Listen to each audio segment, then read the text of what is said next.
हम पाकिस्तान में एक अजब मसला है। हम बात करते हैं जमहूरियत हुस्न है, जमहूरियत बेहतरीन इंतकाम है, जमहूरियत ये और ये है, बात ठीक है। तमाम तर मसाइल का हल जमहूरियत में पिन्हा है, ठीक बात है। जब इस मुल्क में तो जमहूरियत पर बार बार हमले होते हैं, बात ठीक है। जमहूरियत पर शब खून मारा जाता है, ये बात भी ठीक है। लेकिन एक बहस ये भी है कि क्या जमहूरियत उसी वक्त चाहिए जब सूट करती हो, जमहूरी रवैये उसी वक्त चाहिए जब सूट करते हो, जब सूट ना करते हो तब खैर है, जमहूरियत ना भी हो तो चलेगा। बल्कि जब सूट ना करते हो तो ऐसा करो जमहूरियत ना ही हो तो चलेगा, बल्कि ना ही हो तो ज़्यादा अच्छा है। कुछ ऐसा ही इल्ज़ाम पाकिस्तान के सबसे बड़े सूबे में मौजूद हुकूमत यानी कि पंजाब हुकूमत पर लग रहा है आजकल। वो क्यों? ये तय कि जमहूरी निज़ाम में ज़ाहिर है इलेक्शंस होते हैं, पार्लियामेंट होती है, नेशनल असम्बली होती है, वफाकी सतह बाकी सतह पर देखती है, प्रोविंशियल असम्बली होती है। लेकिन जमहूरियत की जो असल रूह है या नागुज़ीर हिस्सा कह लें वो बल्दियाती इलेक्शन है, क्योंकि इलेक्शन में MPA की तरफ रसाई एक्सेस ज़रा मुश्किल होता है, MNA की तरफ और मुश्किल हो जाता है। लेकिन town council, union council, Nazim, नायब नाजिम, जो भी उस निज़ाम के तहत कहलाते हो, UC वार्ड फला फला चेयरमैन, उनकी तरफ एक्सेस आसान होता है रिलेटिवली, ज़ाहिर है। और दूसरा ये कि असल में तो जमहूरियत की अगर हम बात करते हैं तो जिस मॉडल ऑफ जमहूरियत से हम इम्प्रेस्ड हैं उसमें तो ये गली बना दो, मोहल्ला बना दो, नाला बना दो, सड़क बना दो, बिल्डिंग, ये सब काम ही बल्दियाती वालों के अंडर में आना चाहिए। बाकी तो कानून साजी, आइन साजी वो सब होना चाहिए।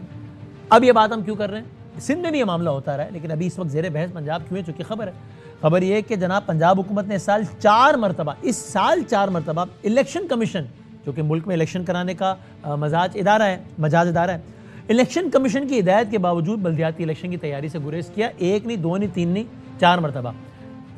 और जिसके बाद ये हुआ कि रवां माह इलेक्शन कमीशन ने हुक्म दिया कि बल्दियाती इंतखाबात दिसंबर के आखिरी हफ्ते में होंगे। तो फिर क्या किया पंजाब हुकूमत ने भी अपनी मर्जी का निज़ाम लाने के लिए मुबैना तौर पर, अभी पूछेंगे भी उनसे, उनके तर्जुमान हमारे साथ होंगे, पीर को 13 अक्टूबर को असम्बली के जारी सेशन में बिल पेश किए। किस्सा मुख्तसर ये कि अब पंजाब हुकूमत में ताज़ा तरीन इल्ज़ाम ये है कि साहब अब तो आपको इलेक्शन चूँकि कराने ही पड़ रहे हैं, तो अब आप उस वैसी आपने कानून साजी और आइन साजी कर ली है कि वो इलेक्शन आपको सूट करे, कि ये इलेक्शन गैर जमाती बुनियादों पर होंगे। मुझे अपने तौर पर तो याद पड़ता है, वो हम ज़िया साहब के ज़माने में सुनते थे, डिक्टेटर था ना वो, तो कि वो गैर जमाती इंतखाब हुआ था 85 का, जुनेजो साहब बन गए थे उसमें। मुझे नहीं पता हालिया तारीख में ऐसा हुआ है या नहीं हुआ है। मुशर्रफ साहब का एक अपना तनवीर नकवी साहब लाए थे बल्दियाती निज़ाम, लेकिन जो मशहूर ज़माना गैर जमाती इंतखाब है वो ज़िया साहब के ज़माने का।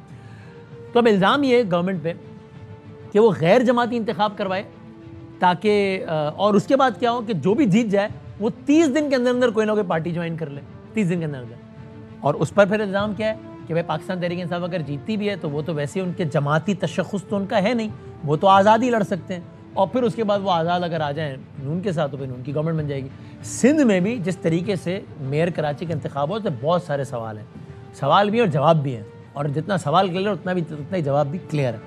तो एक ये मामले पे हम बात करेंगे। दूसरा, आपसे कुछ देर पहले खबर आई है कि पंजाब गवर्नमेंट ने बहुत बड़े कॉन्फिडेंस से एक दावा किया था कि जनाब नवाज शरीफ IT सिटी में हम लंदन के इंपीरियल कॉलेज का एक कैंपस खोला जाएगा। लंदन के इंपीरियल कॉलेज ने पंजाब हुकूमत के उस दावों की तरदीद कर दी है। ये क्या हुआ है, और हमने कुछ और मौज़ूआत पे भी बात करनी है।